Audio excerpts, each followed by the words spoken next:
like streaming. OSI, I don't even know what was on the module. Was the OSI director number I think was that on the module? Just because I don't like remember off the top of my head. I know. And I did put that on my phone because that would. Okay, so these are the ones. Technical support. Those aren't the numbers.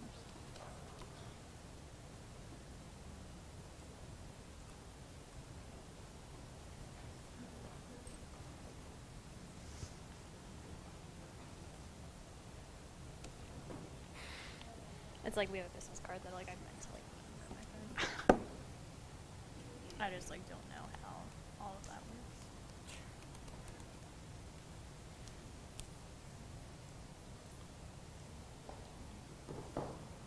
I really like this year's shirt. Well, I love last month's, but I really like the color of this one. They like, because we ran out of the shirt. This was like supposed to be someone else's shirt that like I was given, and I'm a small. Like I'm a small. This is a medium. Literally the drips on me. So then we have to go like the elementary school. Like tie Well, inside of it. how can we fix this? Trying to make it more appropriate, and I really hope this girl actually is checking my phone.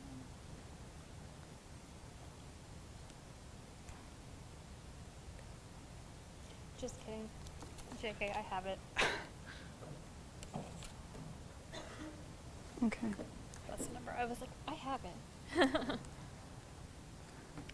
So it hasn't like necessarily been working that well today, to be perfectly honest, but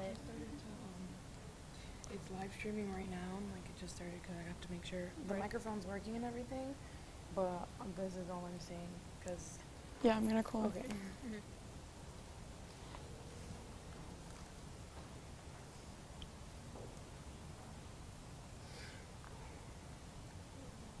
Hi, my name is Maria. I'm in the Pegasus ballroom, and I need to change from having the doc cam viewed on the projector to my laptop, and I need help with that. Okay, thank you. Bye.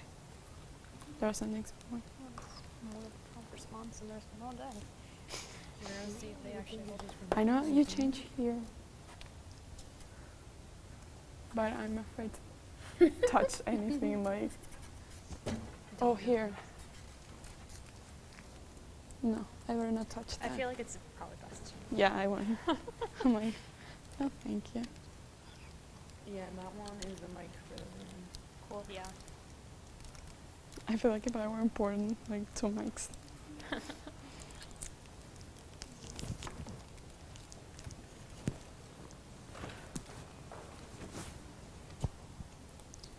I thought I was gonna get the survey thing, like the pages, but they were not there. They weren't in the documents, right?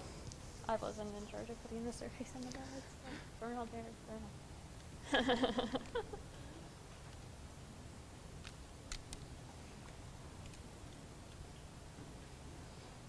Other than this, are you ready for your session?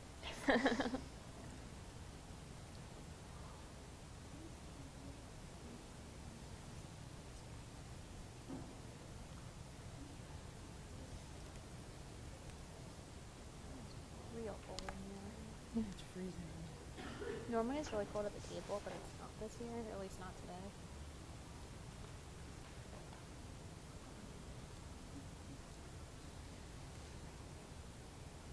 I hate the fact that I'm in this. Oh, this is. Hold on. This is streaming. Oh. You can turn it off.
I just need to make sure it's we can hear you.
Nothing works.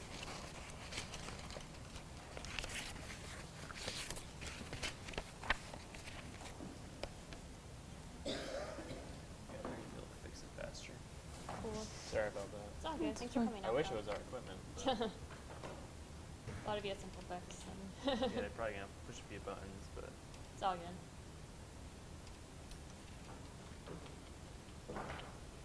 I remember this class. Failed it. Oh. Kinetic failed. Okay, so like that's a positive memory. Not the funnest class. A lot of thanks. I don't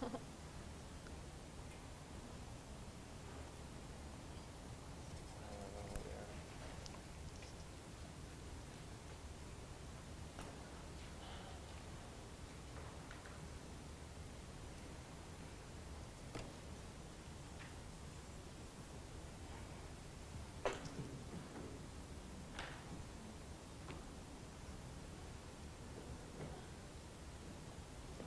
Since it is 32, do you want to go ahead and just say that like we get started in a few minutes in case people are like online waiting or something?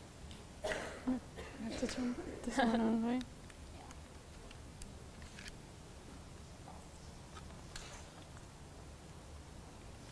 Hi. Is it working? No. Hey. I hear you. I can You hear? them. Yeah. Okay, cool.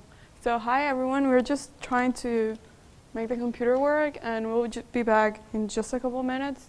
So if you haven't already, just please make sure you bring out the exam review, which is what we're going to be going over today. And yeah, pretty much that. I hope that in a few minutes we'll be able to start our session.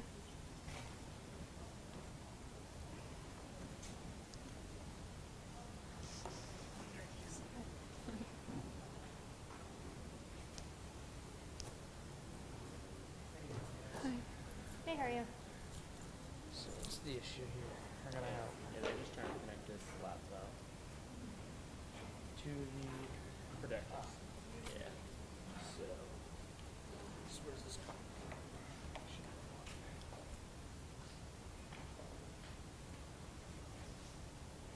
Can't be that easy. Oh, gosh, what do you do?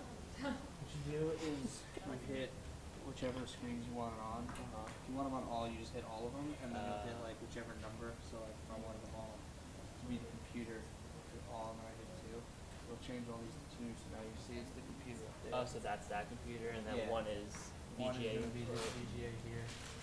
Three is So that should be 3, and we don't have a 4. gotcha. So yeah, but like if you want to just change them all, or you can change like 2 on the sides to one thing and the one in the middle to a different thing. You would just hit like project over the 1. Yeah. The 1. Project over 3. 1. Alright, So now you can see it's like those 2 are the laptops, and then that's the main computer here. Sweet. Alright, good to know. Just so when they call us, then you guys don't need to know. Oh, there we go. Anything else? That's it. Thank you. Alright. Not a problem. How's everything else going?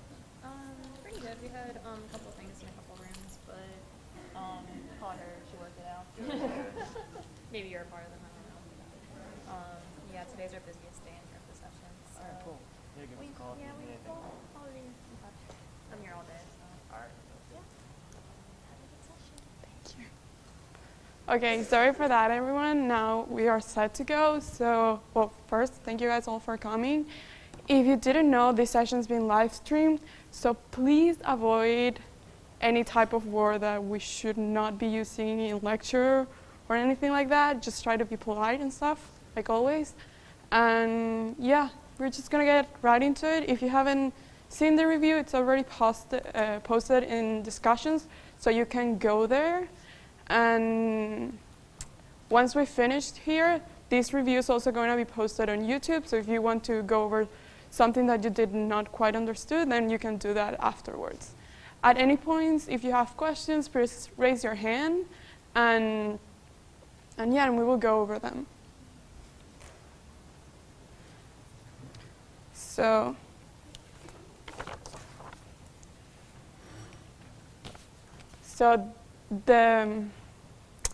as you guys know, this review is posted sort of like in practice exam. It has a few questions that I think are important for us to go over. So it's not as lengthy as your final exam will be, because I want us to discuss if we have any questions. Despite that, there are a few questions that are just fact, so we just have to know them. And yeah, what I expect is for you guys to tell me the answers if you know them, and then we'll go over them if there are any questions. So the first one is, about 74% of the visible universe is composed of this atom. Is it oxygen, helium, hydrogen, or titanium?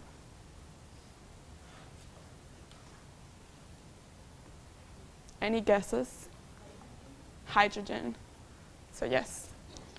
Awesome. Now, acceleration is a change in blank over time. Is it distance, velocity, momentum, or gravity? Velocity. So to think about it, you can go back to the formula for acceleration.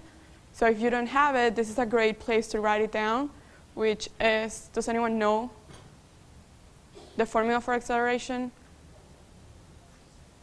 Acceleration is delta V over delta T. So A equals delta V over delta T. Delta V. So velocity over time. Now, if there is no change in velocity, but the object is moving in a circular path, is there going to be acceleration? Yes, why?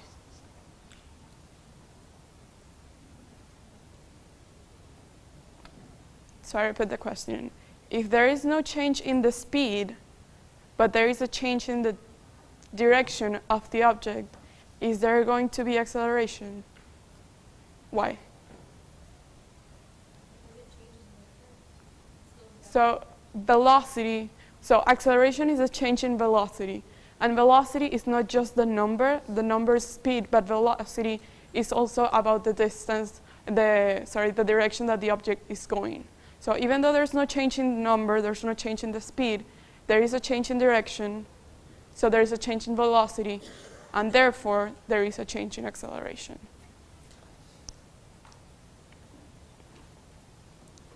True or false? An object shot straight out of a window and parallel to the ground will slow and eventually fall due to horizontal gravity. Great, why? There's no horizontal gravity. Gravity is only vertical.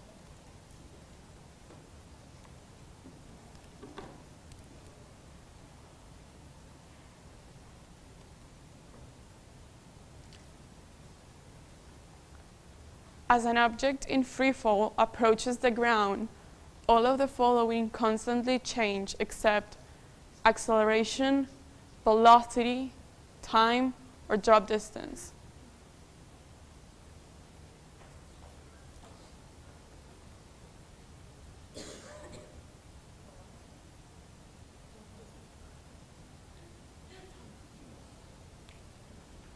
Acceleration. And in this case, we call that type of acceleration gravity. So remember that the first the first meter that when we were talking about gravity, the first meter, the object started moving at 0 meters per second, then it moved to 9.8, then it moved to 19.6, and so on. That change in velocity is because of the gravity. So gravity is also a type of acceleration. And what are the units for them?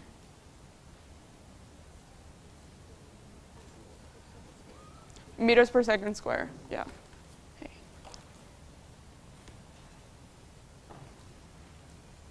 Yes? Did you happen to have made like a Quizlet in your academic career for the Sorry, I didn't hear you. My bad. Have you happen to have made like a Quizlet or something for the units? Because you put them in some of the sessions, or like, meters per second squares for gravity and all that stuff. Like, do you have like a page that has all that? I think we have gone over that during review sessions, but yeah, you can check that out. And then we will be talking about them right now, so you can have, if you have more pages, or if you're using your computer, you can just have a separate page and write down what each letter is with the name and then the unit. So we talked about acceleration so far and gravity in terms of unit. And you can also write there the formulas. So you're creating your own formula sheet.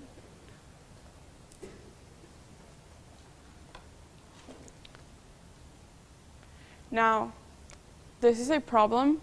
If an object has been in free fall and dropped a total of 52 meters, how long has it been in free fall? Now, this is for the beginning of class. We're talking about free fall, we're talking about distance, and they are asking for time. What formula can we use to figure that out? And what's the formula for drop distance? D equals 1/2 gt squared. So you solve for t. So I want you guys to do that right now and then give me the answer. So the formula D equals 1/2 gt squared. And you have to solve for time.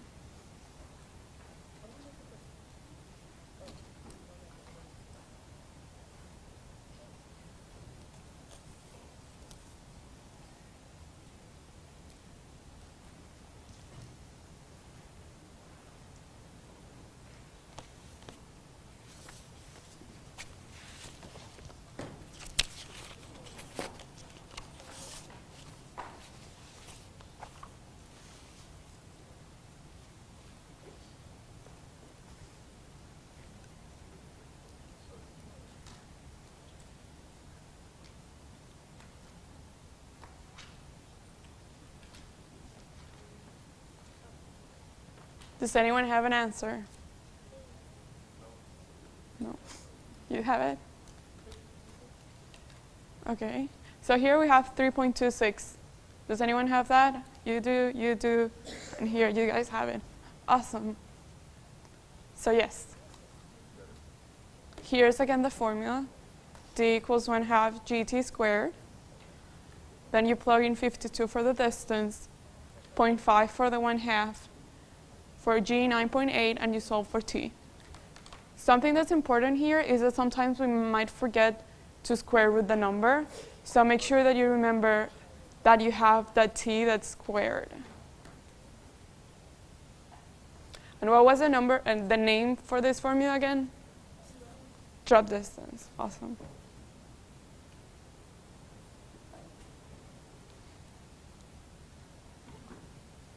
Anyone?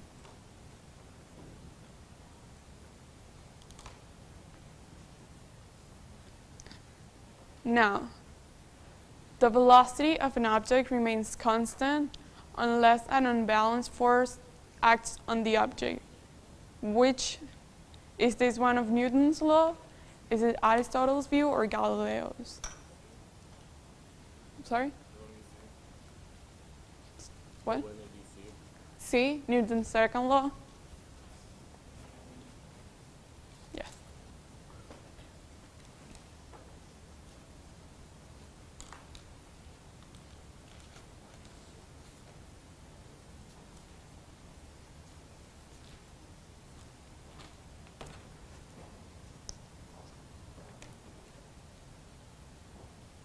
Awesome. Now, which is the quantity that carries inertia? Is it acceleration, the spring constant, or Planck's constant, or mass?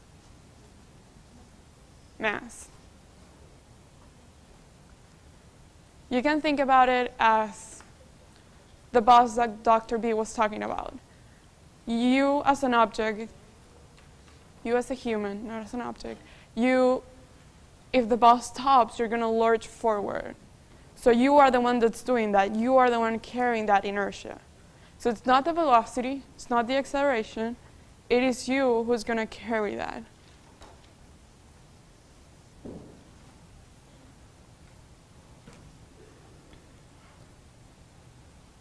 And what's the unit that we normally use for mass? Kilograms. When do we use grams? For what type of problems?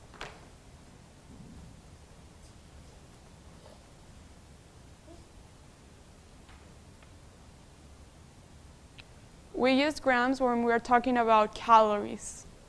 So in those where we have changes in temperature, we have to use grams, not kilograms.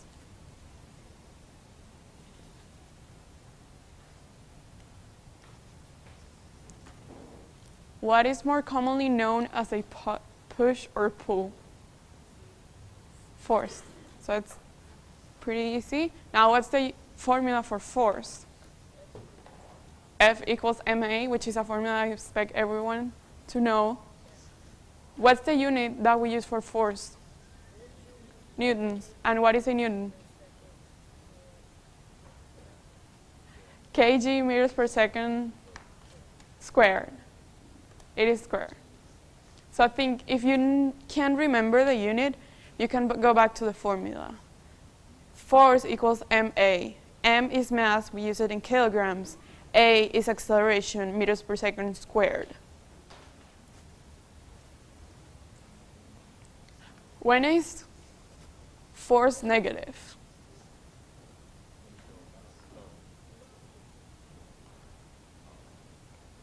So if it's going left, it's negative. Now, when we're doing problems about the ones we were doing yesterday, stopping distance and stopping time, that force is going against the object. So that force is making the object to stop. In that case, force is negative.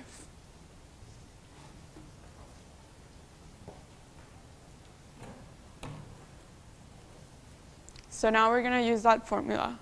So Madeleine drives her 14-kilogram Prius with a force of 15 Newton. What is her acceleration?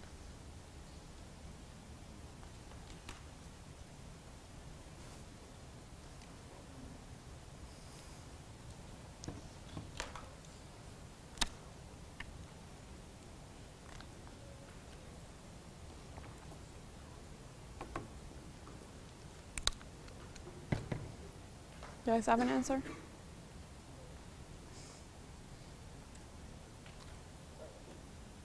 Does anyone have an answer? 3.56? 3.57? Something there? Yes? Yes? Awesome. So the same formula, F equals ma. In this case, we didn't have to solve for F, we had to solve for A. Any questions about this? Yes? You just divided 50 by 14. Yes. So 50 over 14, and you get 3.5. I'm not sure if 5.6 or 5.7, something there.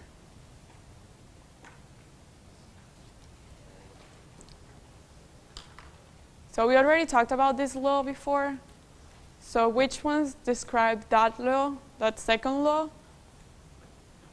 All of these describe that except by one. Which is it? D. So action and reaction are equal but opposite. That's not second law, it's third. So F net and delta t is another form of the, I don't know if you can see it, no you can. So F net and delta p over delta t is another form of F equals ma, and and B is just saying F equals ma. It's just written, the written equation.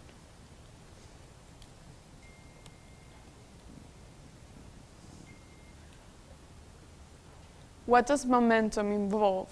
Is it inertia and velocity, mass and acceleration? You had a question? Yeah, for the previous one, you said D was the third law or the first law? Third.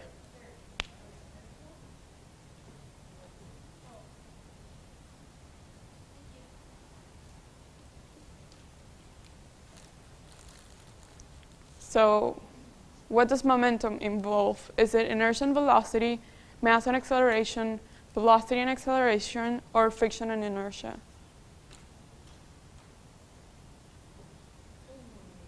What's the formula for momentum? P equals mv. So we know we have some velocity there. And then what about m? What did we say before about mass? It carries inertia. So we have that momentum involves both inertia and velocity.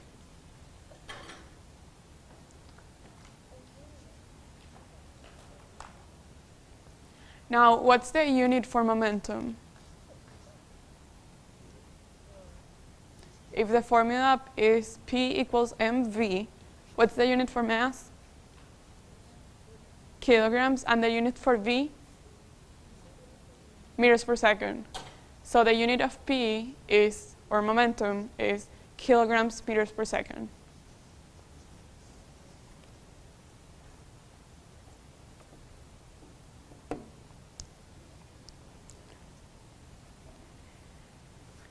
In uniform circular motion, the velocity is to the circle path, and what's the radius?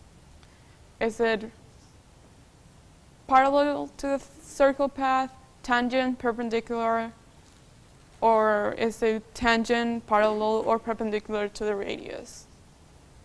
Yes?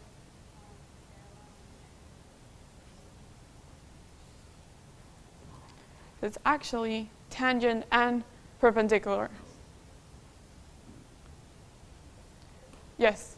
I'm not sure that I know what you mean by tangent, to be honest. So, tangent is, you have the circular path and the velocity. If you're on the top, the velocity is going to touch that path, but it's never going to cross it. So it's as if you had a circle and then just a line on top. That's horizontal. And then it is perpendicular because it's perpendicular to the radius because that it's making like a 90 degrees angle, if that makes sense.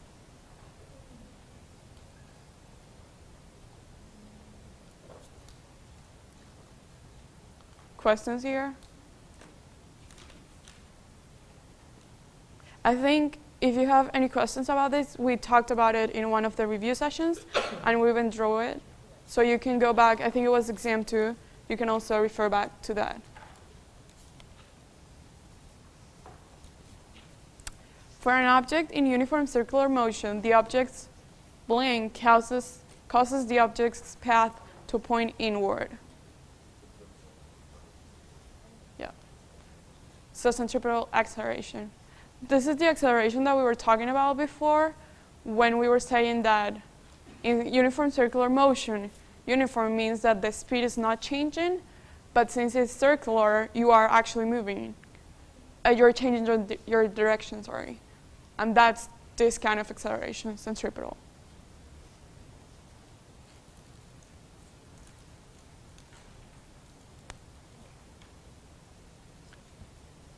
So coming up from that, which of these is true for centripetal? No, which is not true? C.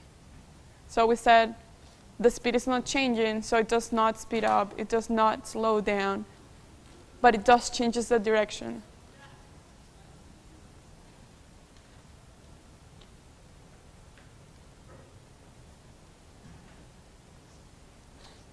For an object in free fall traveling along a path shaped like a parabolic arc, there is always a bit of acceleration, in the x direction, in the y direction, towards the center of the curvature or towards the apogee.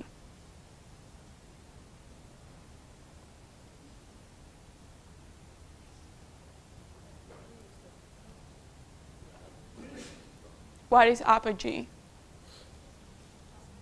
Farthest point in a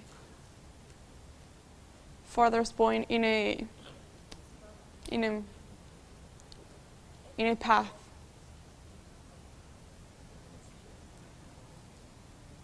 So it's going towards the center of the curvature.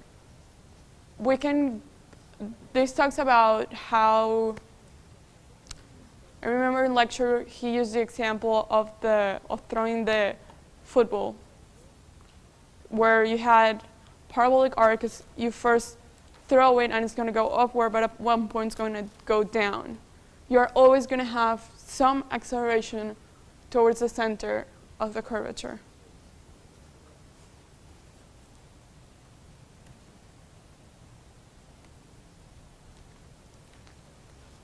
What does gravity rely on? Is it mass, distance, speed, or a combination of some of them?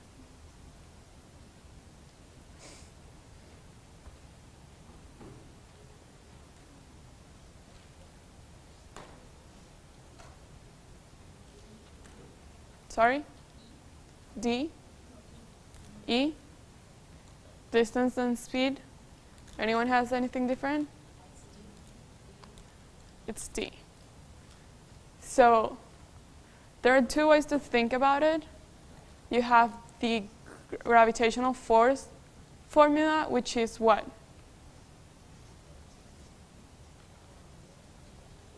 Do you guys have it?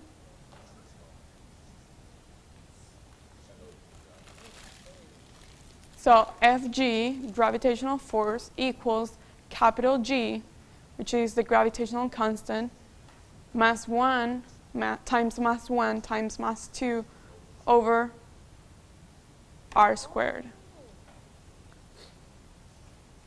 That's the gravitational force. So in that one, you have the masses of the objects, mass 1 and mass 2, and you also have the distance between them on the bottom with r, the radius between those two. Another way to think about it is about an astronaut and us here on Earth. We are so close to the Earth that we're standing, we're being pulled by it. Whereas if we were in space, we'll be too far away to be pulled by gravity. All good.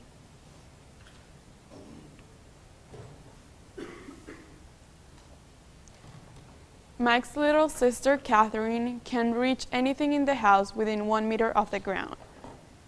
Catherine often steals Mike's phone, which weighs 3 kilograms.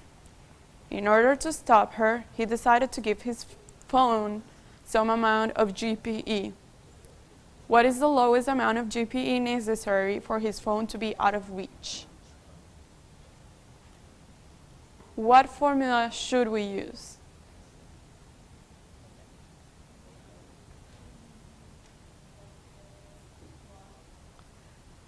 GPE equals mgy. So we have mass, we have gravity, and we also have a y over there.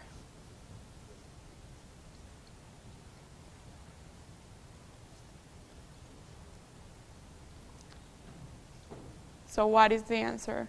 The formula is GPE equals negative mgy.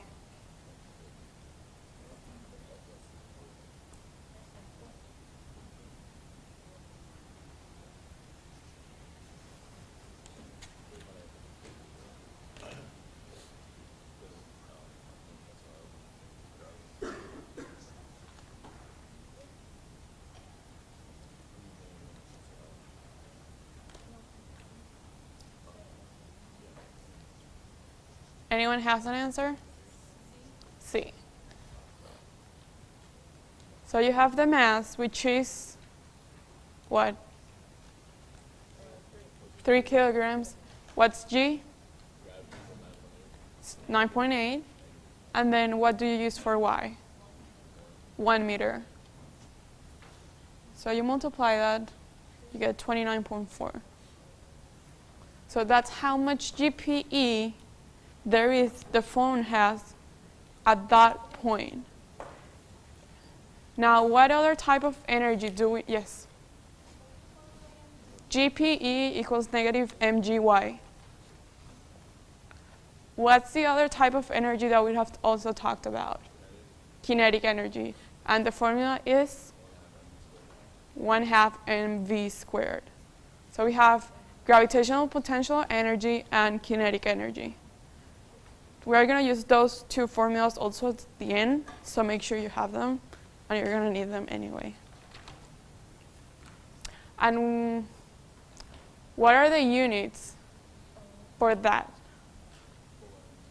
For kinetic energy and gravitational potential energy?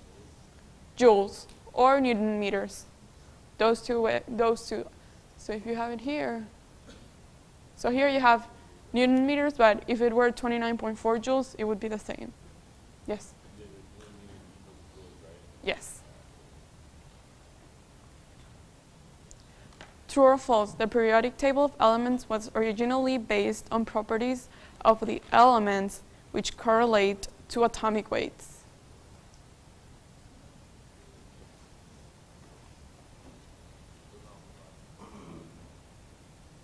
You have a 50-50 chance of being right if you say it. It's true. It is true. So this was what the first person decided to create the periodic table of elements based on. And I'm going to ask you about that person in a few questions, I'm sure.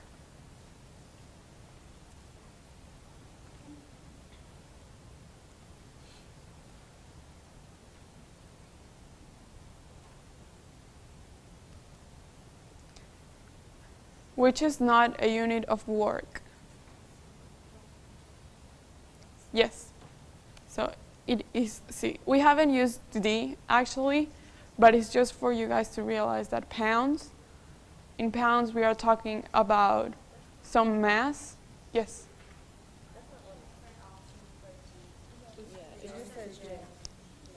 Oh, I changed it? Hold on. It's just that.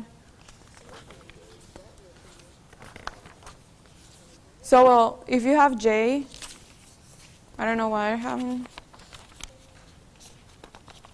Hold on.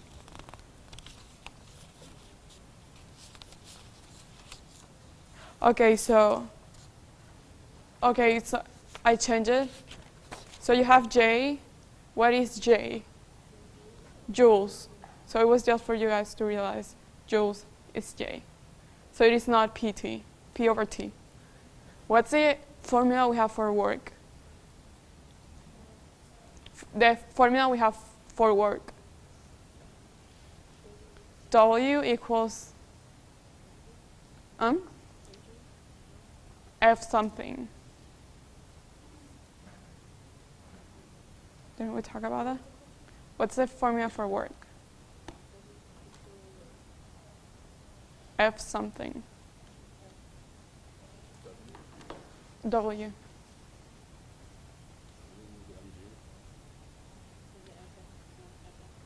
F, and you have something else. Delta X you have? Delta S. So W equals F delta.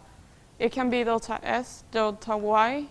So the change you have the distance between two things. So you also have that formula for work. And we already said that the unit for that one was joules. Yes.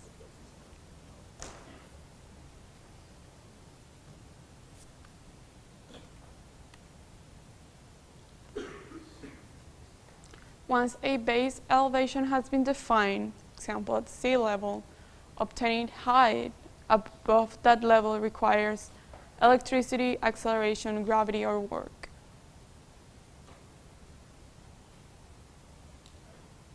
Sorry? Work.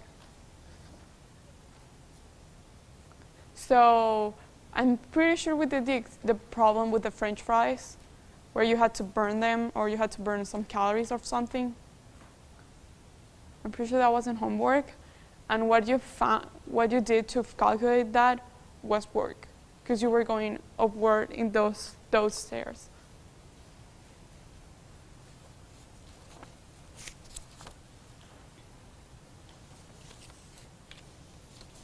You lift a 4.5 kilogram keg from floor level to 2.5 meters above the floor. How many joules of work are required for you to perform? What formula should we use for this one? Which is W equals F delta S, which I already told you, delta S is the distance between two things. So we have mass and we have the distance. What else do we need?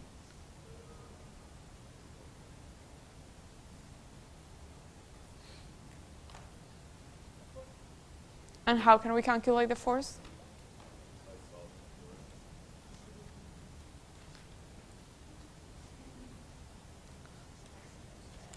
Sorry? Yes. So we're going to use for this case the weight force. So mass times gravity. It is lifting it up, so gravity is working on that object. So you're going to use the mass that it is giving you, gravity, and that distance. And you're going to tell me the answer.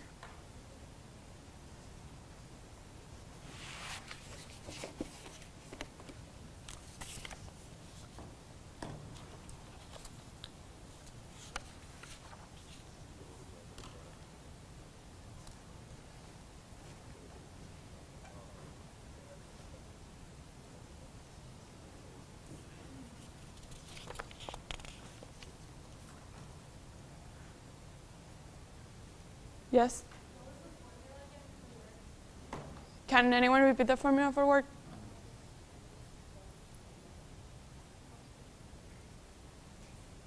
Thank you.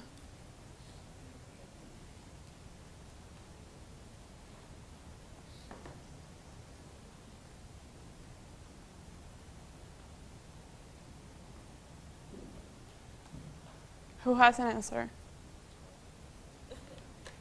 Yes. 17? 17.6 something. Does anyone have something different?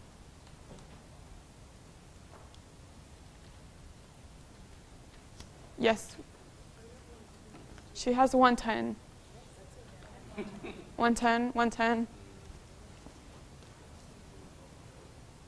So yes, 110.25. So in this case, as we said, since the object was being lifted from the ground, you have the weight working there. So that's the force you're going to use. So you have mass, which is 4.5. You have gravity, which is 9.8. And then you have the distance that we talked about, which is 2.5. Yes? That's the work formula. So if we go back to the class where he talked about that formula, he wrote delta S, but there was also delta X and delta Y. So it's just the distance between the two things, the two moments that we're talking about.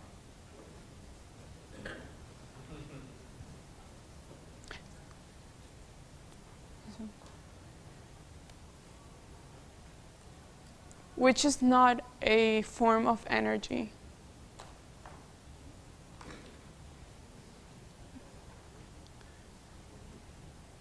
Is it E?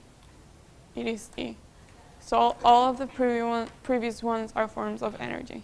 We talked about electric energy, mechanical, nuclear, and radiant. I think we didn't talk much. I think we didn't talk about that one.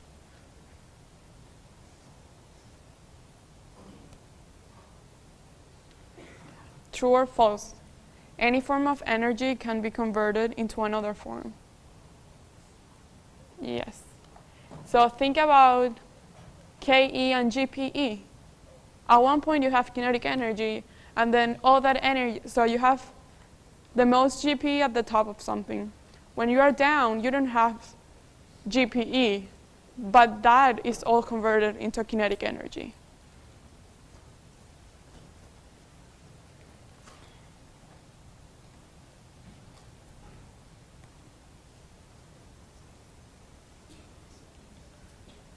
The rate of doing work is at acceleration, velocity, power, or momentum.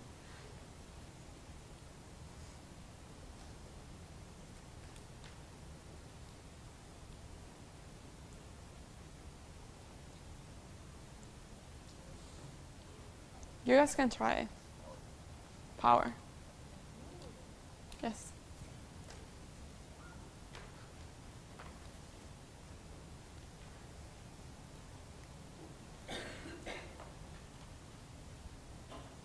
So instead of asking you for work, they might say, how much power is it required to perform such thing?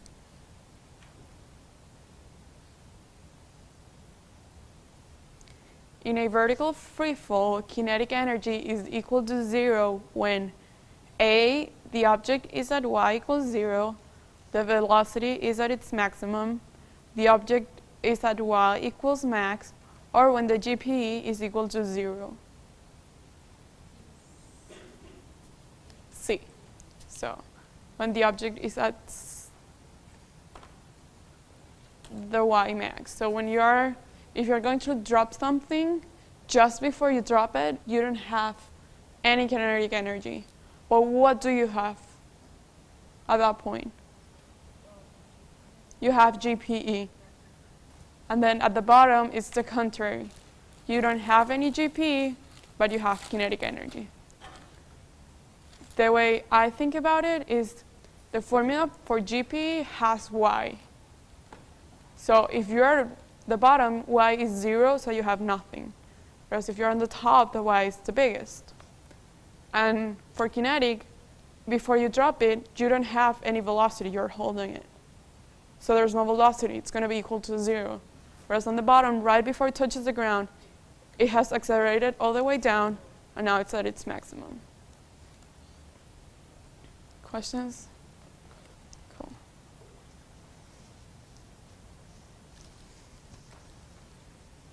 So Zachary sprints up 10 meters of stairs in 4.6 seconds. Sydney sprints up separate 10 meters staircase in 5 seconds. Who has done more work if their masses are the same?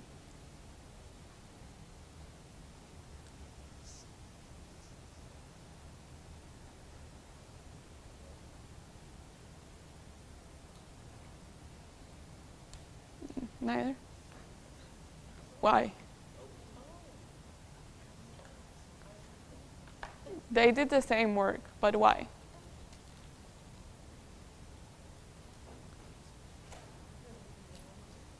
What's the only thing that they have different? Time. Is there time at any point in the work formula? So time doesn't matter in terms of who did more work than who. No, it didn't. You could have calculated it.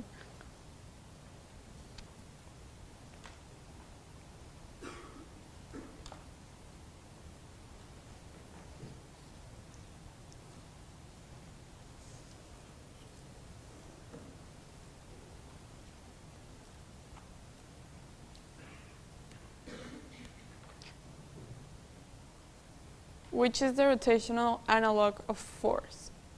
So torque, rotational inertia, angular velocity, or rotational momentum?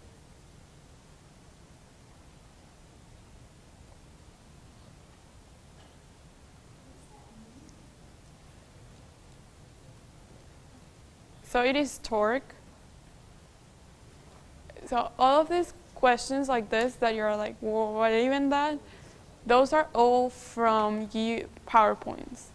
So this is what I wrote in my notes. And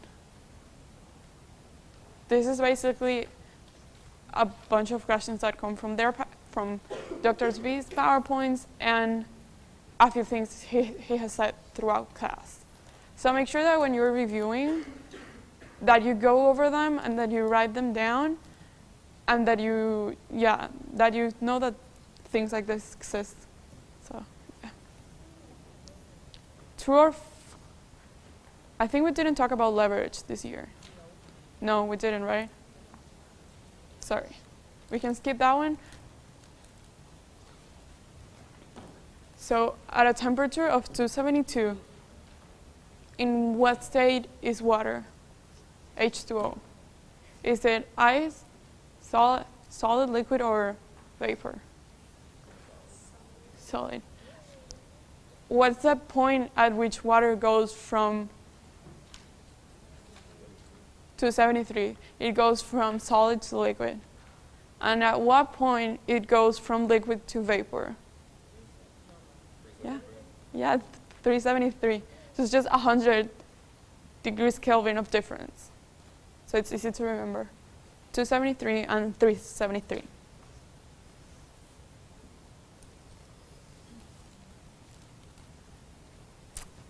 How many calories are required to heat 1 gram of ice by 1 Kelvin?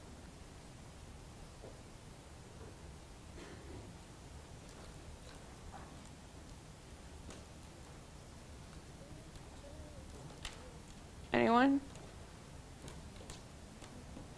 It's pretty easy. Yes, it is. You just need 1 calorie, because that's the definition of a calorie. It's how much is required to heat 1 gram of ice by 1 Kelvin.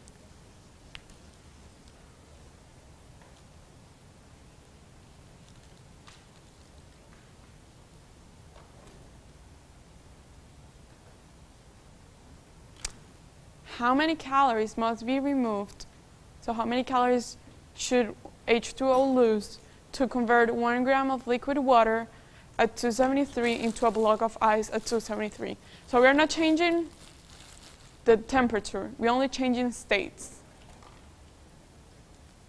In those cases, what's the formula we use?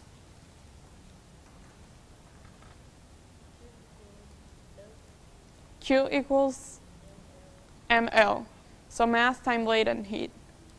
In this case, this is the type of problems that we said before that we use grams, we don't convert it to kilograms. Now, what's the latent heat of? It's 80. So the answer is 80. You just have 1 gram, and you are not changing temperature, you're just changing states. So if you do the heat-melt heat, yes? Oh yeah, so if you were to do the heat-melt heat problems, in those problems, you are changing not only state, but you are also changing temperatures.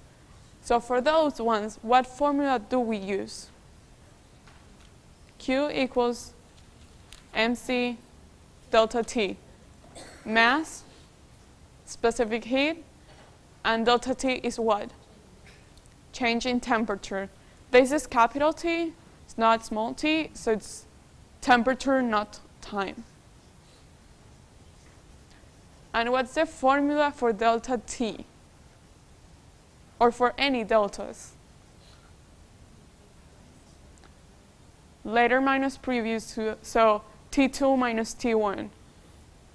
Whenever you're going to do a delta, it's important that you remember that it is later minus previous, or T2 minus T1, or if it's V, V2 minus V1.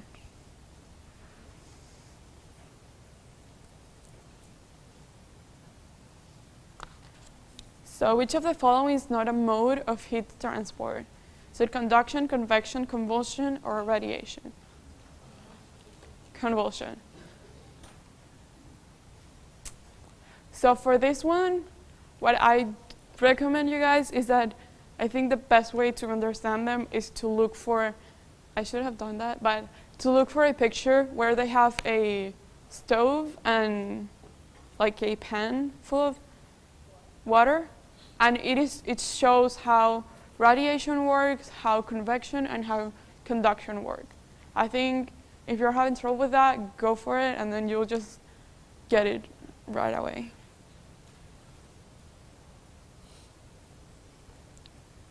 So converting 6 grams of water from 303 Kelvin into a block of ice at melting point requires, without melting it, just going all the way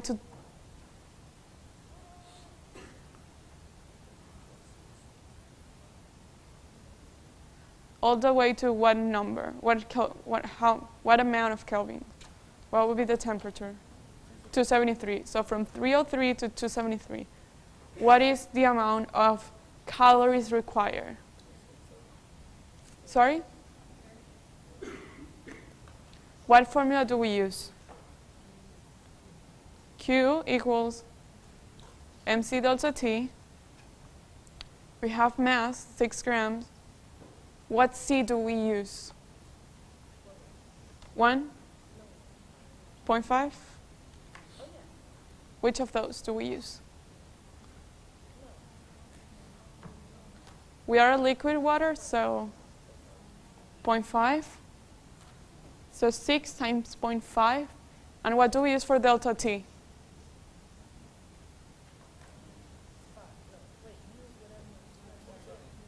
27?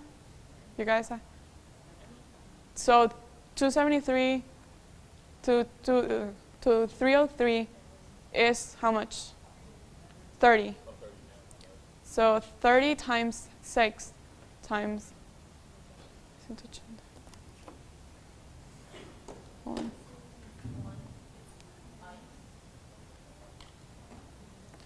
So here we are talking about water. Oh, hold on.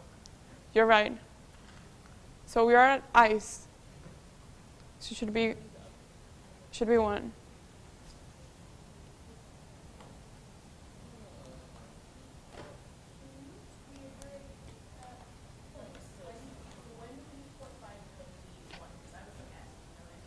Oh, okay. So one has to go one's for liquid water, liquid, and the other one's for solid. I think it will be best for us if you guys Google it. So look, specific heat of water, just to make sure that we're not wrong. Specific heat of water.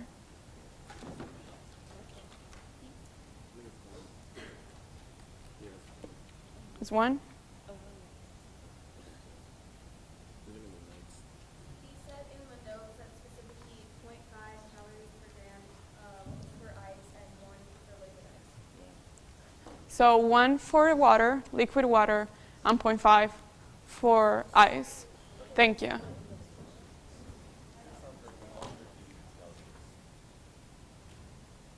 So if we're at 303, is that water or ice? That's water, so we should use 1.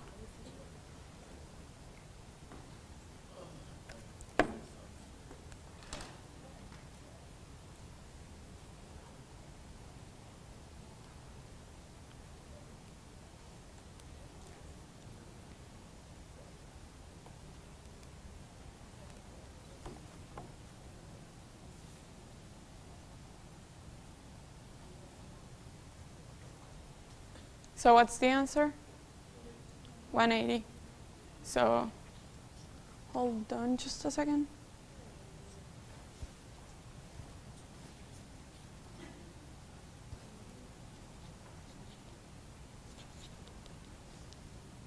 Okay, so I forgot to change it here because it was a different problem, but it is 180. Questions?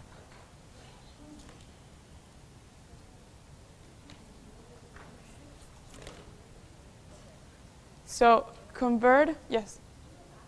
Sure. No, it's 180. I had to make some changes and I forget to change the answer, yes. Yes? So in this case, the problem is only telling you to go all the way to the melting point.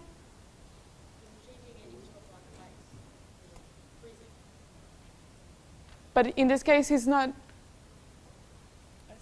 Or it is telling you to change it all the way to a block of ice. So if in that case, we already did the part of melting it, of melting it all the way to the. Now we have 180 all the way to going to 273. Now to change it into ice, what else is required?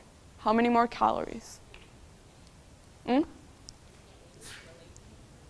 So in that point, we use Q equals ml. L is 80, E is 80, and mass is 6. So if you multiply that, you get what? 480. Now, what's required? Now, what else do you have to do? You have 480, right? And 180.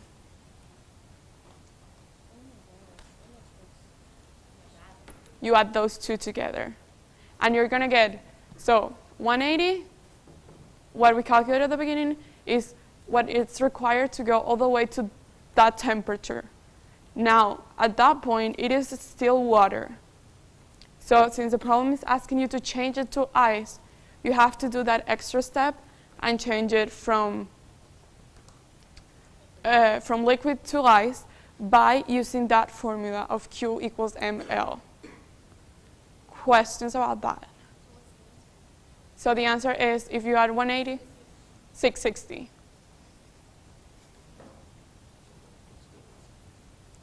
Any questions about that? Sure? Okay.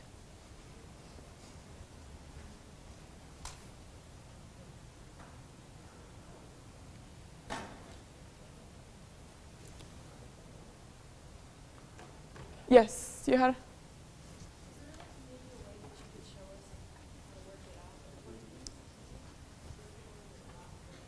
So I think, let me see if this one has it.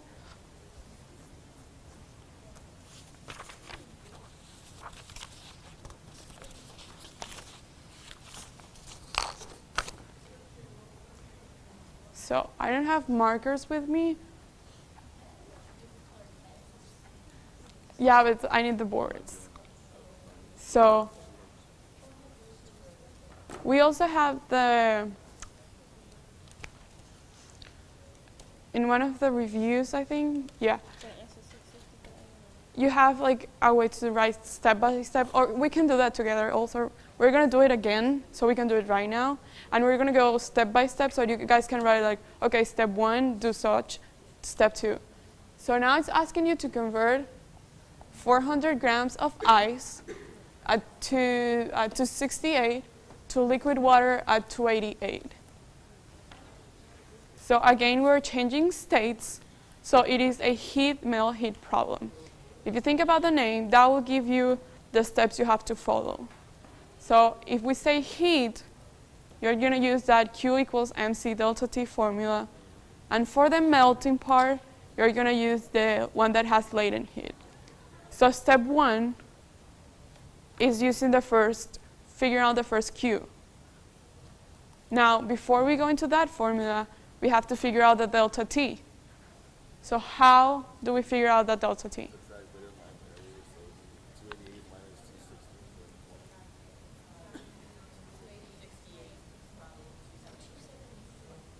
So 273.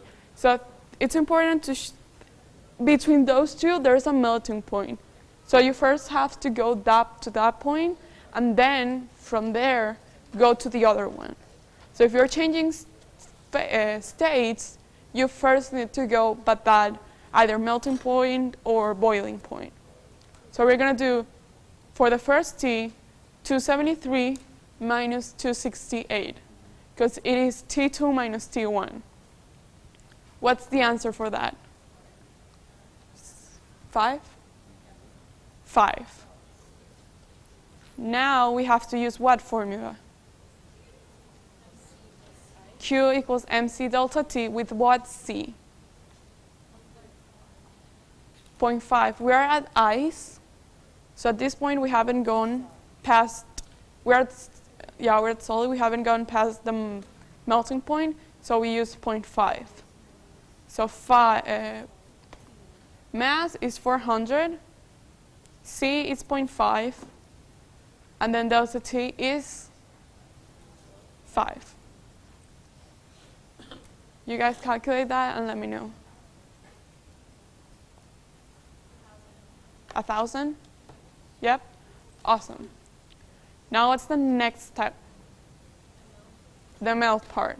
So Q equals what? ML, mass times latent heat. What's the latent heat? 80. So we do 400 times 80.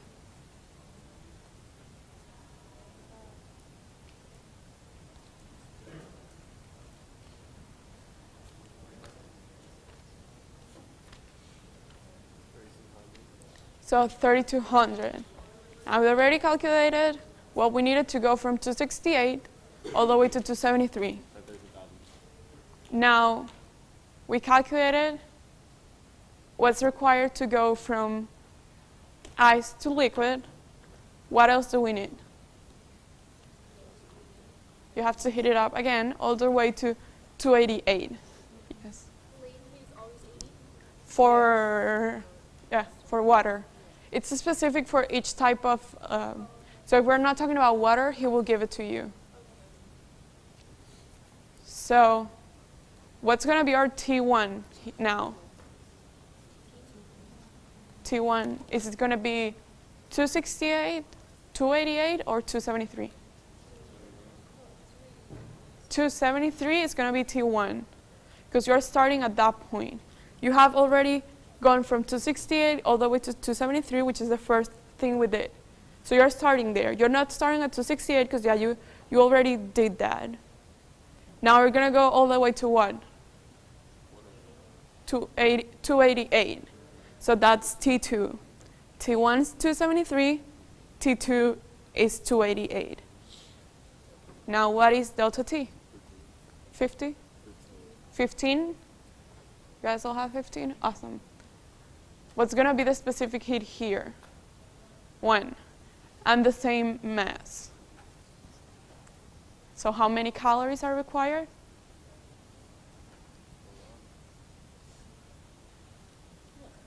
I'm looking at you. You have your calculator up.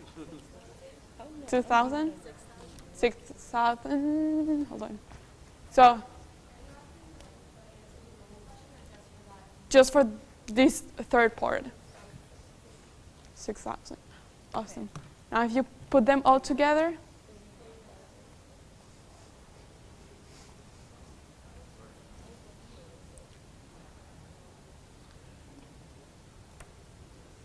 $30 what, sorry? 39, yes. Just wanted to make sure. So remember, if we're doing a heat-mole heat problem, just remember the name. Heat, you have to start at some point and then go all the way to that melting point. Then you're going to melt it. You have to use those. You have to make sure you change states, and then you're going to heat it up. Yes? So once you figured out like all three of like the things You add them together. Yeah, that's the final step. Adding them all together.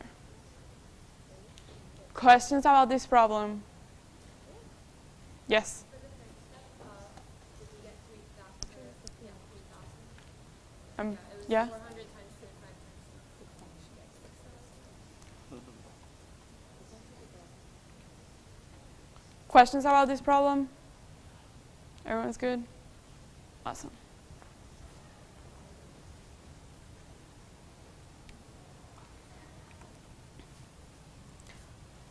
What do waves transport?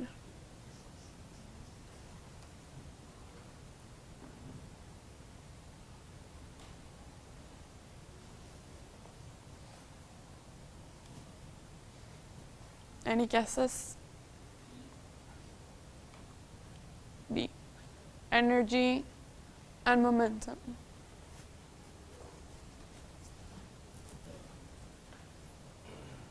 So this is again just one of those things that were on the PowerPoints that I think are important.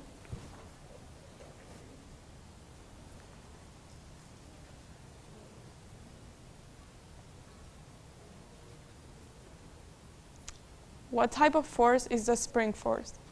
Is it, it's restoring. So to think about it, you start at equilibrium, then you get extended, goes back to equilibrium, they get back again to compression, and then all the way back to equilibrium. So it's going all the way back to where it started. It's restoring itself.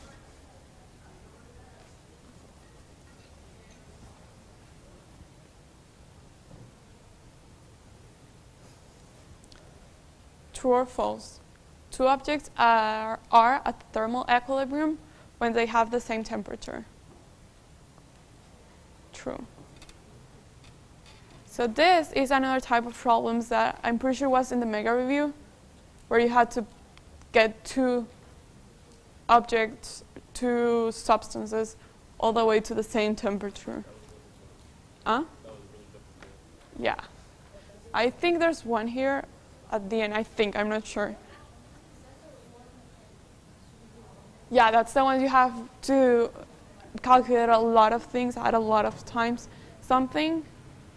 And I think it's at the end, and if it's not, and if you guys want to go over and we have time, we can go over that. What is the unit of charge? No.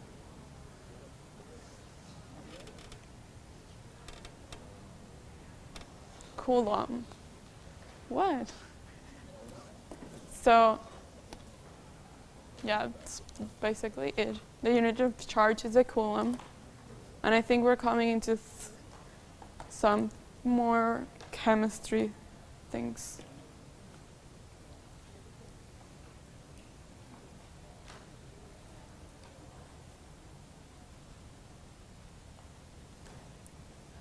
So for a neutral atom, the atomic number is equal to the number of protons in the nucleus, the number of neutrons in the nucleus, or the number of electrons in the nucleus. A and C? Mm-hmm. Why isn't C right?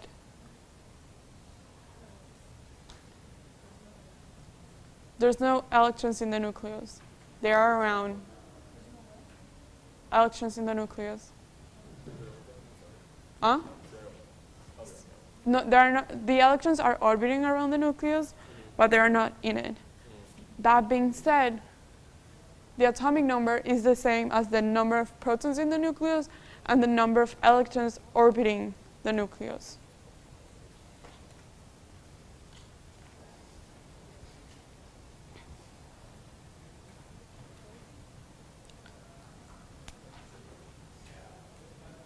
According to the Broglie, how can an electron be treated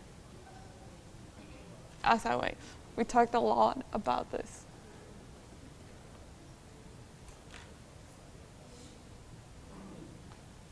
Which is not true about noble gases. They are located. They are located on the far right of the periodic table. Do they combine with other elements? You know? They do combine.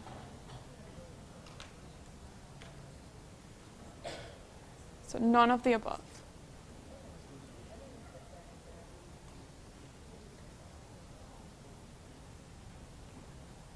Yes. I think Google it. I'm pretty sure we didn't talk about it because this review was from last semester and I had it adapted, but I might have missed a few things. So I'm pretty sure we didn't talk about that, so you can just forget about it.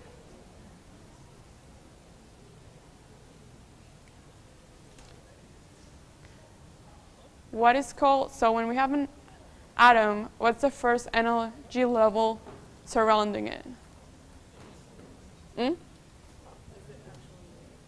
Sorry? It is N1, and it has a name. Just like waves. I'm pretty sure that's a wave name. So it is called ground state. Or it's the same as N1, it has a name. How many electrons do we have in that first level? 2. Only 2 electrons can be there.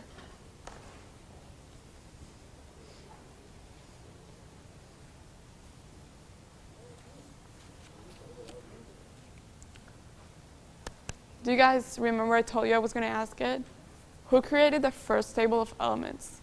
Was it Aristotle, Planck, Mendeleev, or Einstein? Yeah. Mendeleev. I'm pretty sure I'm not pronouncing it right, but anyway.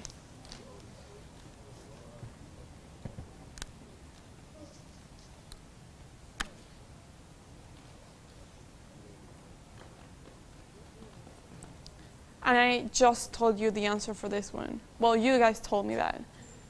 2. The first energy level surrounding an atom holds 2 electrons.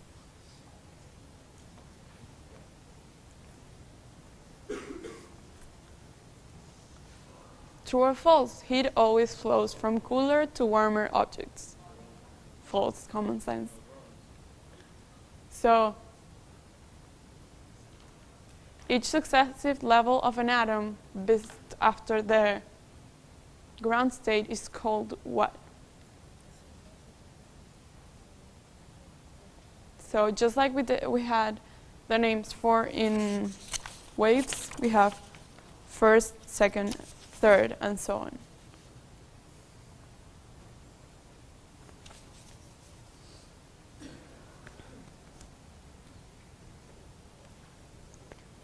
The second energy, so we already said that the first one holds 2 electrons. How many does the second energy level hold? 4? 8? 6? 8. So that's the ideal, that's how many it can have. Now some have less, like carbon, but that's the amount that it can hold. So if we have 8 there and we have some extra electrons, then we go to the next energy level.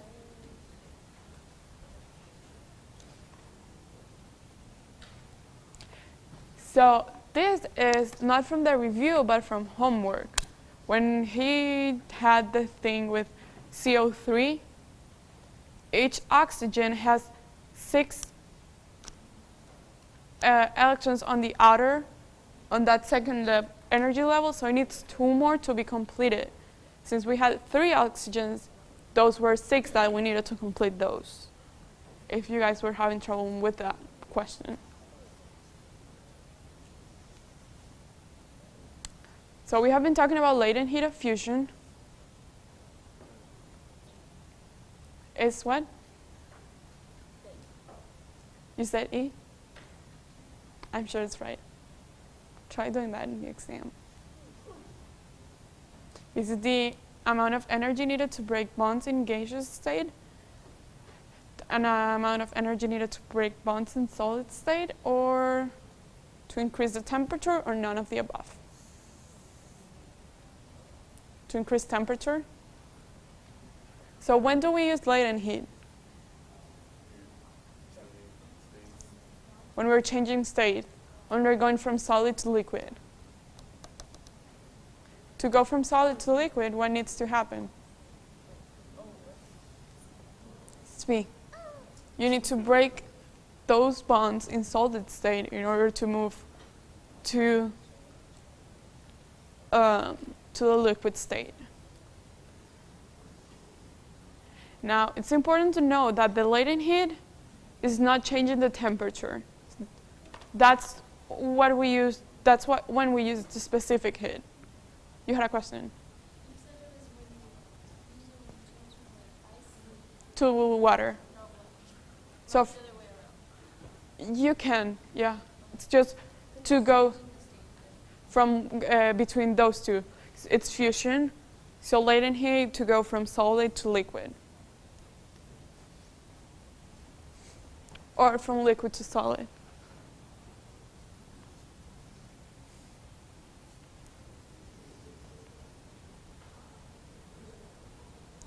True or false?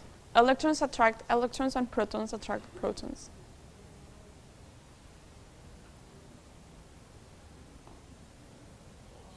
False. It's the other way around. Electrons repel electrons, protons repel protons, and electrons and protons attract themselves. So we're going to do that. We're in 50? Yeah, it's going to be in a couple more questions. We're going to do more of that.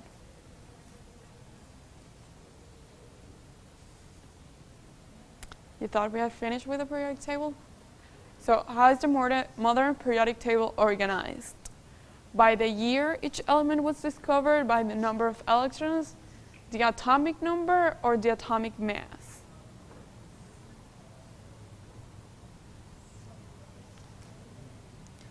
Yes, by the atomic number.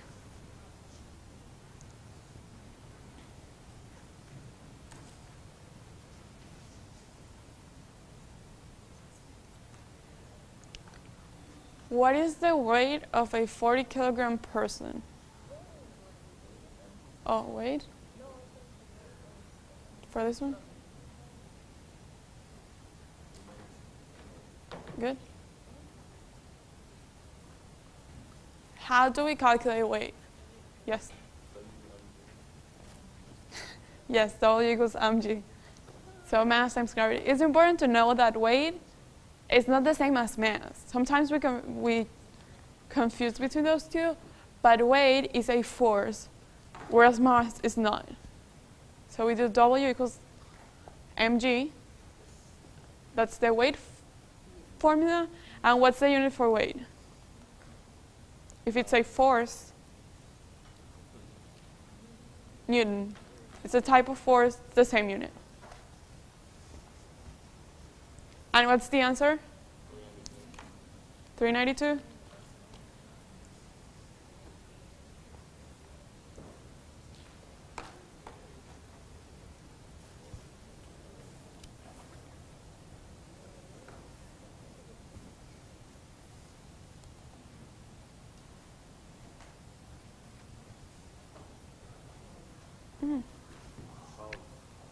So velocity and acceleration are not the same.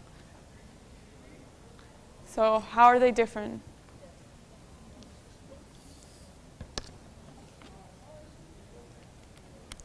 Acceleration is the difference in velocity.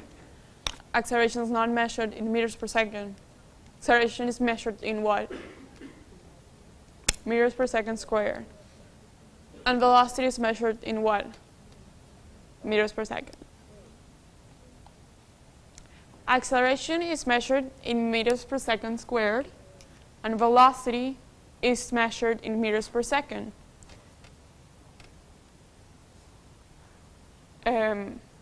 Acceleration is the change in velocity. So that's why they can't be the same. Change in velocity over time.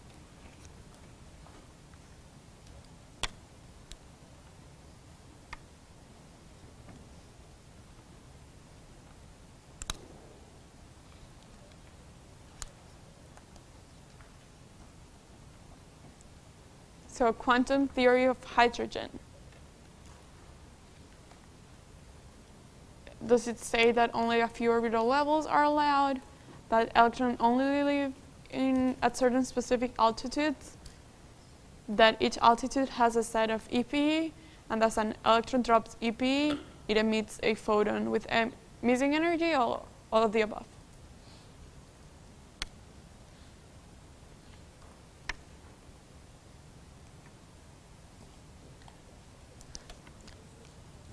So,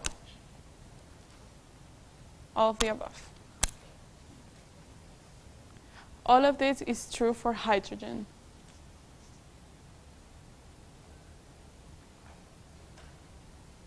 So he has been asking this in homework, And I think that when he talked about the orbital levels, he talked about how planes also have like a set route, and they can go like lower than that.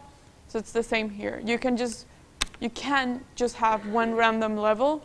You have N1, you have N2, and they are at specific points.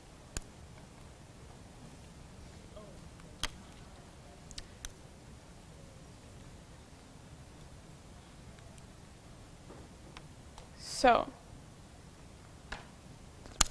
as we said before about protons and electrons repelling and attracting each other, what's the net force of the rightmost electron?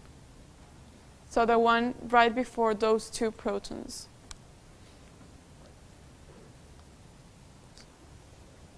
Is going right or left? Going right. Great. Why? It is attracted by the protons to the right, and it is repelled by the electrons on the left.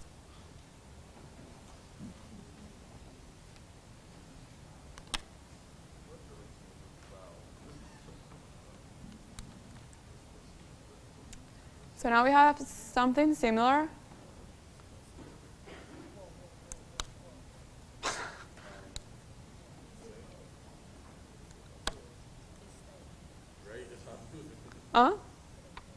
It's not moving. It's not going anywhere. It has the same to the right, the same to the left. It has the same force attracting it to the right, the same force attracting it to the left. So it's not going to move.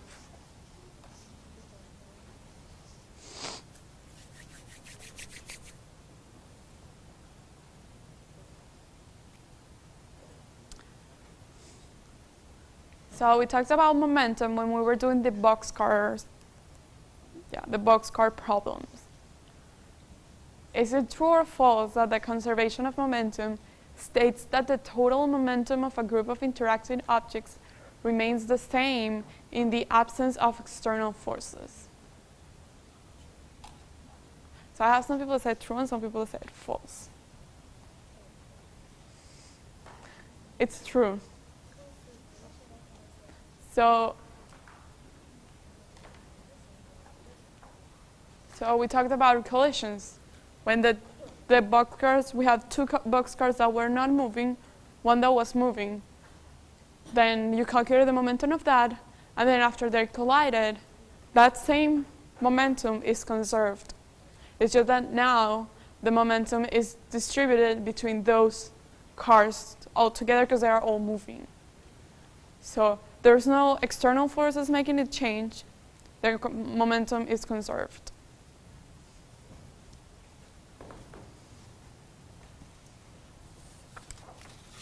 And now we're going to apply that in a problem.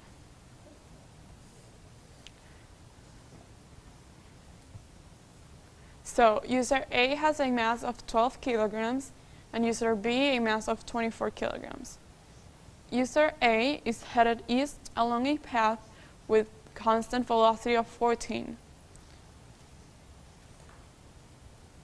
User B is headed west with a velocity of 7 meters per second. Post-collision, in what direction are they moving and with what momentum? So what's the formula for momentum? P equals mv. We have two objects at the beginning, so we have to calculate a momentum for each of them. So you guys go ahead and do that, and then once you have those two momentums, we'll go to the next part of the problem.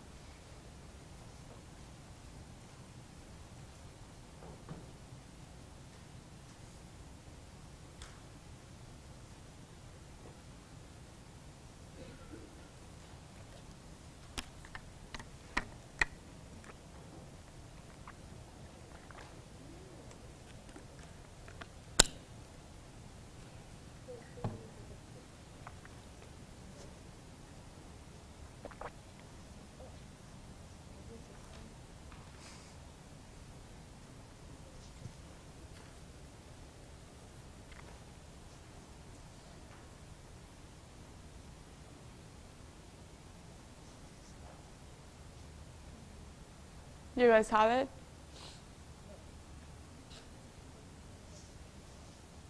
What's PE for user A? 168. And for user B? Now, are they both positive? Or is one negative and the other one positive? One's negative, great. Why? One's going leftward. So we have user A, it's positive, so 168, and then user B has a momentum of negative 168. To calculate the initial momentum, what do we need to do? We already calculated the momentum for user A and for user B. What should we do? You add them. If you add them, what do you get? You get 0. And remember how the law of conservation of momentum said that at the beginning and the end you have the same amount of momentum? What's the final momentum? 0. The same momentum that you started with is going to be the same for the final part. So here it is. Since the momentum is staying the same, it is going to be 0. The velocity has to be 0 because we already know we have the two masses together. I don't know if I'll appear on your photo. Yes, you had a question. Huh? No, you don't have to sign it. Questions about this one? What?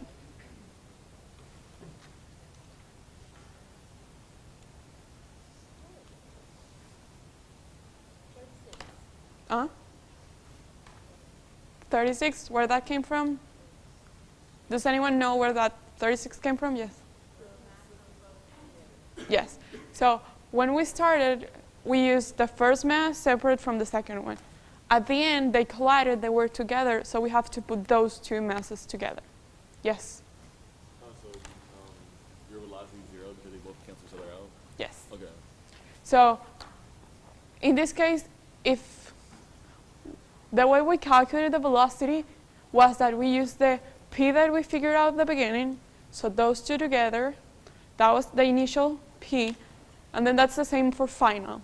So if you were to plug in that in the formula, and you get P, which is 0, equals mass, which is 36 times velocity, your velocity is going to be 0. Okay?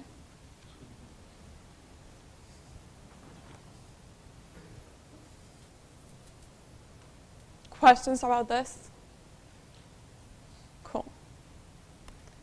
Now we're going to do that table for GPE, KE, and I added a bunch of, I added height, which is y, and time, and velocity, because with that you can figure out everything too. So what formula should we use for this?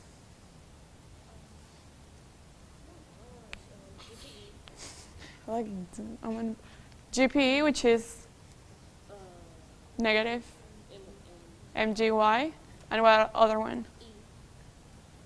E, which is GPE plus KE, and which is?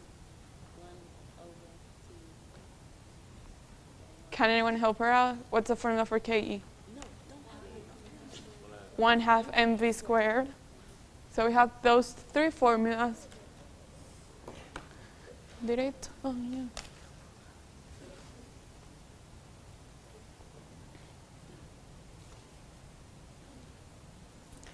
So on the first row,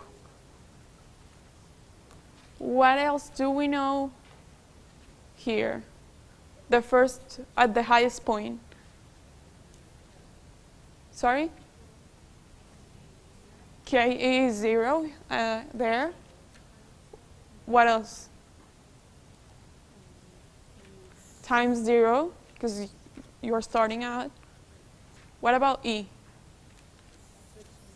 61740. What about the whole E all the way down? The same one? What else can we solve? GPE where? At the bottom is what? 0.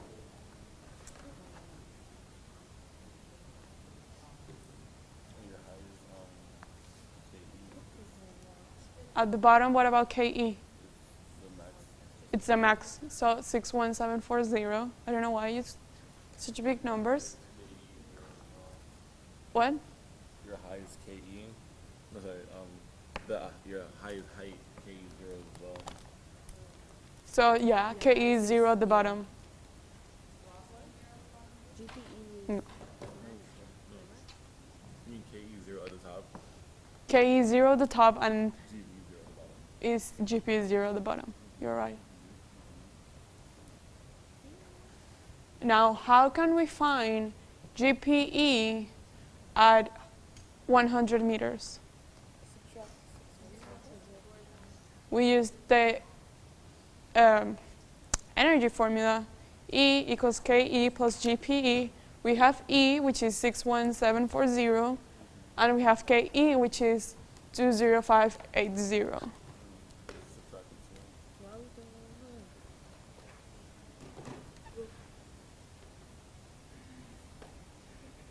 And what's the answer for that? 41160, yeah. What about the kinetic energy at the next level? How can we figure that out? So we do 61740 minus 6174, and that's going to be our KE. Now, I'm going to fill this even though it has all the numbers, but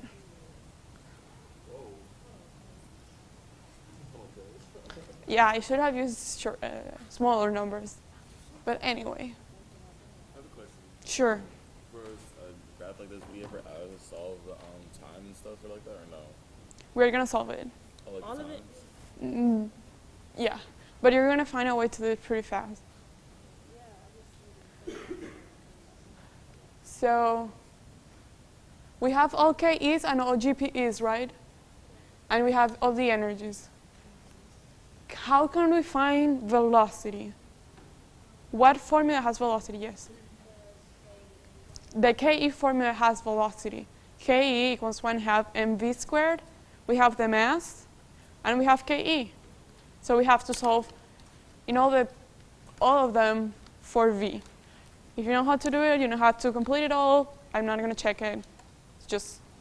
And then what about for time? Oh, and sorry, first for height. How do we solve for height? GPE. So GPE equals negative mgy. We have mass, we have gravity, and we have GPE. We have to solve for y to get the y's that we were missing. Yeah, so to figure out the height, if you already have GPE, you use that same formula again. You have GPE equals negative mgy, but you're going to solve for y. That's the height. You had a question? No? Okay. That's what we're going for. Now, what's happening to that object? It's going upwards, it's going downward. It's going down. It's on free fall. So if it's on free fall, what other formula can we use? Drop distance. We have the distance, which is y. We have gravity, so the formula is d equals 1/2 gt squared. We have d and we have g. We solve for t. So d equals 1/2 gt squared. We solve for t.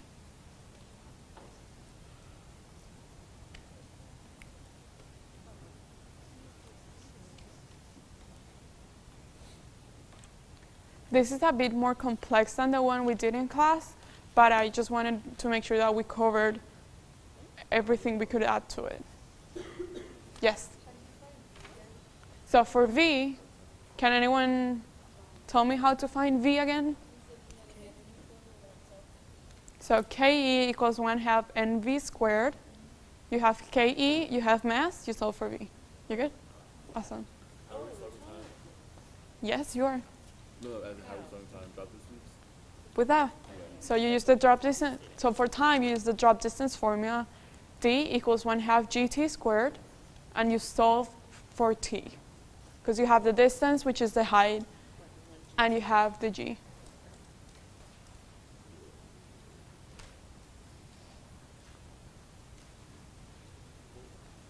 Questions about that? So also that's something that you had a question. With KE. KE equals 1/2 NV squared.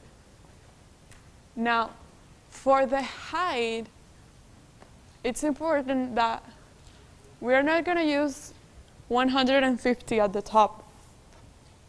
Or we're not going to use 100 at the second point. We have to use how much it has dropped, the distance that it has dropped.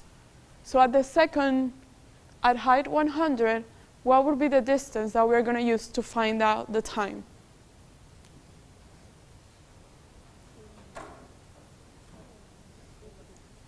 So at the height of 100 meters, what's going to be the distance that we're going to use in the drop distance formula to find the time?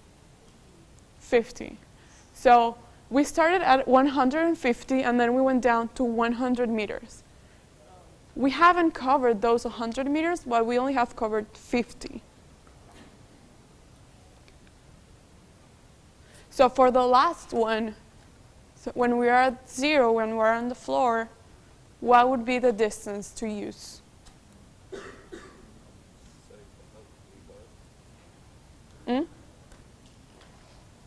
If you started at 150 and you're on the floor, 150. For D. Yes. So it's important, you start at the top and then you're going down. You're falling, so you haven't covered the height that you have on the left, but between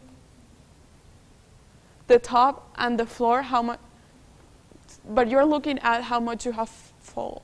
So if you fall 50 meters, you started at 150. If you're now at 100, you fell 50 meters. If you go down all the way to the floor, it's not that you haven't covered any distance, but that you have covered all the way since the point you started. Does that make sense? Yes. Yes. Any questions about this one? Cool.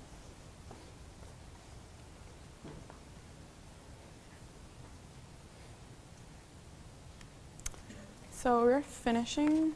Awesome. Now I have a few matching things. So what is constructive interference, destructive interference? What's a beat? What's translation? Yeah, we can start with which of this is constructive interference?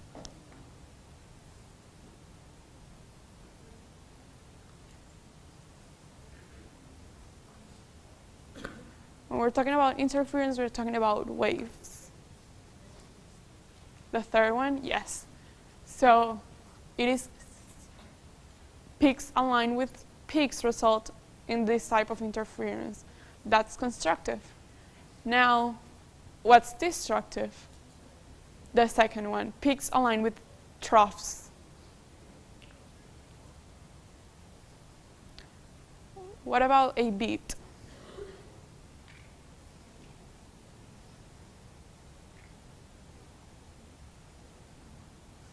When, yes. Sorry? I'm going to show them all after we finish going through them all, just in case. What's a beat? When do we have beats?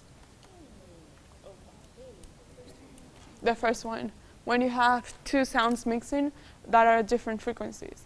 That was the observation with the tuning forks. It's off. Is it working? No.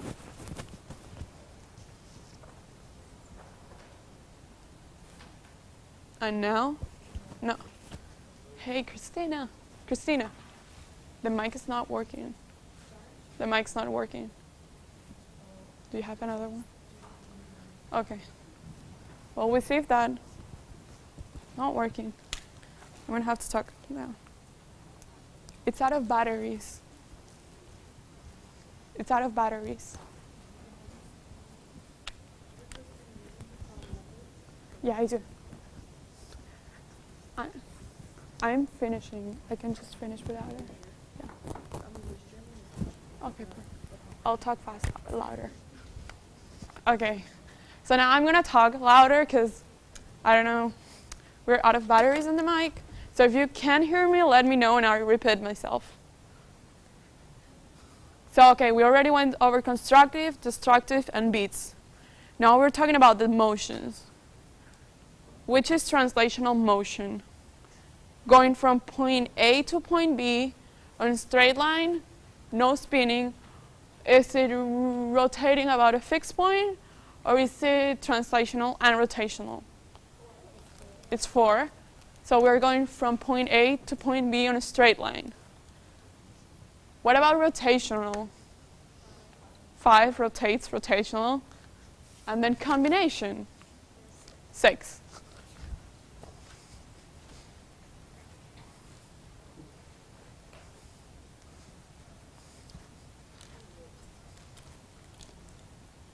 Any questions about this one? Cool.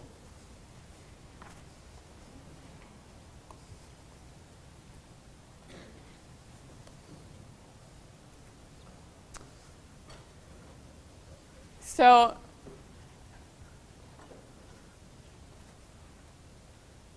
I think we talked about, I'm not sure if we talked about them all, but I'm sure we talked about plenty of them. So changing from phases. How is it called moving from liquid to solid? Freezing.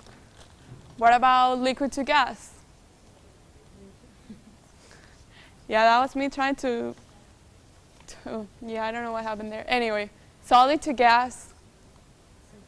Yeah, they're all in order. You just have to, that was me forgetting about changing them. Oh, they're like, Yes. okay. So 1 goes with A, 2 with B, 3 with C, 4 with D, 5 with E, and 6 with F. Those are just the names that we give to changing from one phase to the other. I think it's good to know, like, we all know what freezing is, vaporized is. I didn't know what sublimation it was. Sublimation, sorry. Melting is easy, condensation, but deposition, I had no idea. Now I'm pretty sure this is the last thing we have. Yes, it is. So, naming, we've done this before in one of the reviews. So, what are the names of each of the following wave states? What's the first one? It has 3 possible names. Fundamental mode, first harmonic, and ground state. Those 3 are all for the first one. What about the second one? First excited state and second harmonic. And the third one? Second excited state and third harmonic, and so on and so on. Yes. Oh. You had a question? Okay, yes. So, I think that's going to be hard. We can try. So, how do we find the wavelength for the fundamental? If I tell you that from the length of those 2 lines, so between those 2 lines, there's 10 meters. What would be the wavelength of the fundamental mode or the ground state? Would it be 2 2 times that, so it would be 20. Because the full wavelength requires a trough and a crest, or going from crest to crest. It's the same. So here we are only looking at half of the wavelength. And since I am telling you that that is 10 meters, to get that full wavelength, you need to multiply that by 2. Does that make sense? What about the second harmonic or the first excited state? What is the wavelength for that? It will be 10. What about the third one?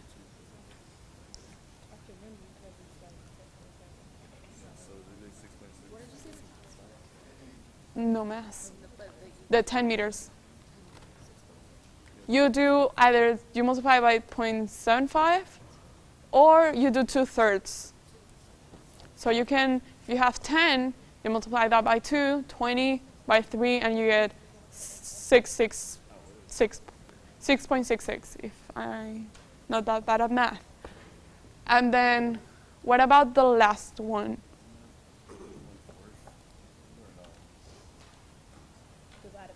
You divide it by 2. So you can look at it and it's easier.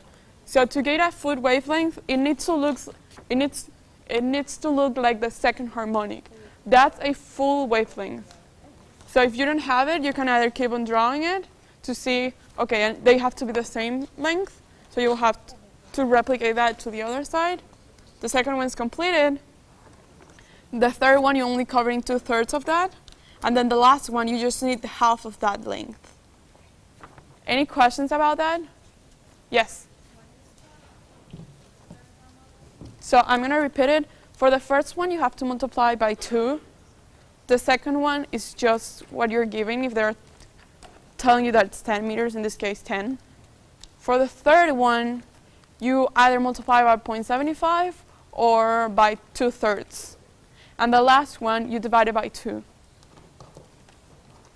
Any questions about that? No? I think, let me check what time it is. So before we go, I just wanted to remind you all, like I always do before an exam, to go pick up your Scantron. If you haven't, like you're in the union, you get them for free. Go ahead, grab one. I will do that. Then make sure you have your calculator with batteries and your iClicker with you when you come to the exam. Make sure that you're studying, that you're sleeping. It is important to sleep, even though you might not think so, and to eat. You can't just live out of coffee. So, yeah. And other than that, it was a pleasure being your SI leader this semester. It was amazing to getting to know all of you.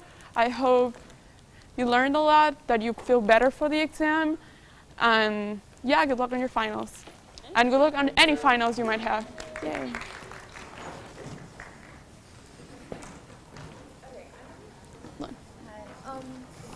You remember the Hold on, let me turn this off.